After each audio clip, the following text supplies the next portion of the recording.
There's no way. It's trillion. Yeah, well, the federal budget was 3.8 trillion. So there's no way we spent more than our federal budget. No. But I'm going to help you out. It's probably billion. Did you say trillion or billion? It's trillion. It's done by the International Monetary Fund, and probably it's not. It's not possible. I mean, I'm sorry to. I'm not saying just in the United States. Oh, okay, worldwide. All right, then that might be conceivable. Sure. Right. So I mean, yeah. But anyways, so I would say instead of subsidizing these fossil fuels companies, I would say that take these subsidies to renewables and other forms of cleaner energy that would be beneficial to the environment while still pertaining economic Fair enough. Last question. So where do we get the cobalt to make the batteries, and what do we do with them? No, I'm asking. Where do you recommend we get the cobalt to make the batteries? Wait, can I answer? So, like, your argument is about this mining argument, right? Like. No, I'm asking a question, dude. Like, where do we get it from? Hey my love, so you're welcome back to my channel. It's your girl BB Harry First, and I'm back again for another reaction video. So in today's video I bring to you charliekirk, and trust me, I do not own any right to this content. I'm only reacting to it by adding my own constructive feedback and commentaries. So I have another heated one here, and it's charliekirk. Title says charliekirk destroys a low IQ environmentalist. Guys, I can't wait for us to watch this is gonna be a heated one. So without further ado, without wasting much of our time, let's get right into this video. Okay, given that you believe human beings are exacerbating climate change, shouldn't you agree that we ought to transition away from fossil fuels? Well, no, I don't agree with that. My contention is I don't know. I do believe global temperatures are rising. I'm not willing to say definitively it's anthropogenic, meaning it's human activity. But if you connect the two, I asked the question I asked earlier, how much? Are there any other contributing factors to rising global temperatures other than human activity? If so, what are they, and to what degree do they factor into rising global temperatures? But sure, you want to follow up on that? Yeah, I was wondering, how can you not know whether climate change is happening when a recent survey of 88,125 climate-related studies done by Institute of Physics cites that more than 99.9% of peer-reviewed scientific papers agree that climate change is caused by human activities? How much? So how much of the global temperature rising is because of human activity? No. What percentage? Is it 70%, 80%, 85%, 5%, 1%? Because that's not what the study said. They're saying that human activity is contributing to part of the increase. What part? They don't know. That's debated. Can I answer that? Sure.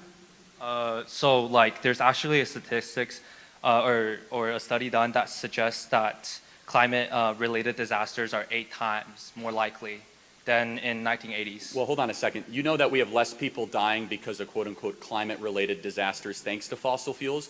We have less people dying because of extreme exposure to cold, hurricanes, because of the advancements we have thanks to fossil fuels.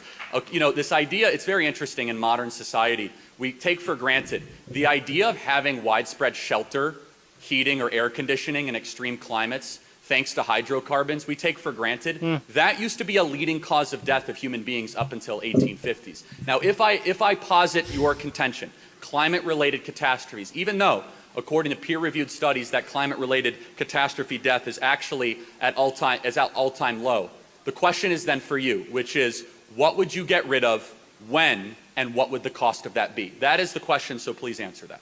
Well, I was just wondering, like, you know, you didn't really answer my question, but I was, obviously I can't give you like exact percentage of numbers, but I do think that we ought to transition away from fossil fuel, right? Like, I'm not against growth or development. I obviously agree with you that, you know, the Industrial Revolution, like, economic growth is good. It's lifting people out of poverty. That's obviously good, right? But in developed countries today, where we have the ability to not damage our economy, but also benefit the environment, shouldn't we do that? Okay, so give me an example. What specifically would you ban? You're king for a day. What would you ban? Would you ban liquid natural gas? Would you ban nuclear? Would you ban fracking? Would you ban, what kind of hydrocarbons would you ban? Give me the examples, and you're king for a day. What would you do? Well, see, I wouldn't like straight up ban something, right? So I'm not advocating for, like, you know, just like fossil fuels, we end fossil fuels like immediately. That's a mature answer. Good for you. No, I mean that. That's because the radicals don't always say that. Please continue. Right. So I'll argue for like market-based solutions, a transition away. Like for example, I think in 2020, like the government funded $5.9 trillion to fossil fuel companies. I would say that instead of investing this money, $5.9 trillion to fossil fuel companies. That doesn't sound right. But you might be in tax credits, maybe, or tax breaks. That doesn't sound Subsidies. right. subsidies. No, that's 5.9 billion, probably not trillion. There's no way. It's trillion. Yeah, well, It's- the federal budget was 3.8 trillion, so there's no way we spent more than our federal budget. no. But I'm going to help you out. It's probably billion. Did you say trillion or billion? It's trillion. It's done by the International Monetary Fund, and probably is not. It's not possible. I mean, I'm sorry No, to. I'm not saying just in the United States, Oh, okay, worldwide. All right, then that might be conceivable. Sure. right? So I mean, yeah. But anyway, so I would say instead of subsidizing these fossil fuels companies, I would say that take these subsidies to renewables and other forms of cleaner energy that would be beneficial to the environment got it. while still pertaining economic Fair enough. growth. Last question. So, where do we get the cobalt to make the batteries, and what do we do with them? Thank you. No, I'm asking. Where do you recommend we get the cobalt to make the batteries? Wait, can I answer? So like your argument is about this mining argument, right? Like No, I'm asking a question, dude. Like, where do we get it from? Yeah. So then, how about this? How and where should we dispose of the incredibly acidic, sometimes radioactive batteries that electric vehicles use? Where should we dispose of them? but that argument, you see, it's a straw man because you're just. Answer the question. No, I am answering question. I am answering. I am literally answering your questions, right? So you're arguing about this renewable energies and their batteries and how they cause environmental harm, right? I've asked a question. I'm not making an argument.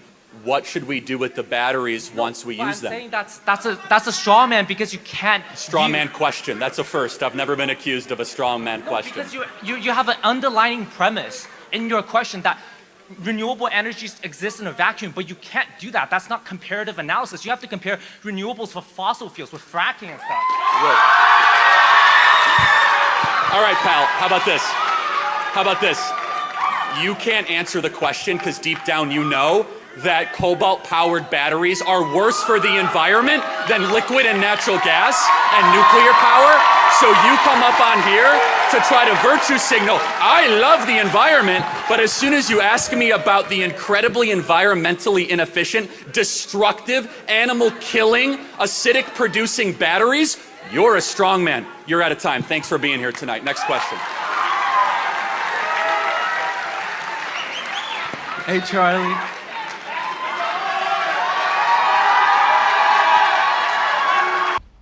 All right, guys, so thank you so much for watching. I really enjoyed watching this is Charlie Kirk once again, and one thing about Charlie Kirk is that I always love his video. You want to have a conversation with Charlie Kirk, you must come prepared, right? Now this is this activist, and all I have to say is that, you know, one thing about environmentalists, now I want us to come to understand the meaning of what environmentalist is all about, right?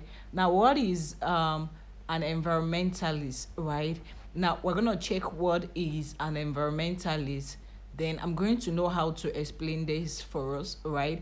Now, my dictionary tells me that an environmentalist is someone that governs the environment. Now, an environmentalist is someone that works and protects their environment and the sustainable use of natural resources. Now, it's more like a person that is concerned about their environment. They advocate for protection in their environment and all that. Now, they consider their environment as their primary influence of development. That is who an environmentalist is all about. So while this guy was talking, so I understood his point, but then he was trying to sweep a lot under the carpet. But trust Charlie Kirk, guys. Charlie Kirk was still trying to hit the nail on the head. Now, one thing about Charlie Kirk is that you want to have a conversation with him, you must come grounded. You must be grounded intellectually. You must come prepared. You can't just say you want to converse with Charlie Kirk and you're not prepared. You must go and make research. You must be grounded with facts and come intellectually sound. So I don't have much to say. I need your comments in the comment section below. Tell me what you think about this video. I'll be right there in the comment section answering and replying to you all. Please, let's be very cautious with our comment because of the YouTube community guidelines. So we've come to the end of today's video. Don't go too far. Trust me, I'll be right back and I'll see you in my next video. Bye bye.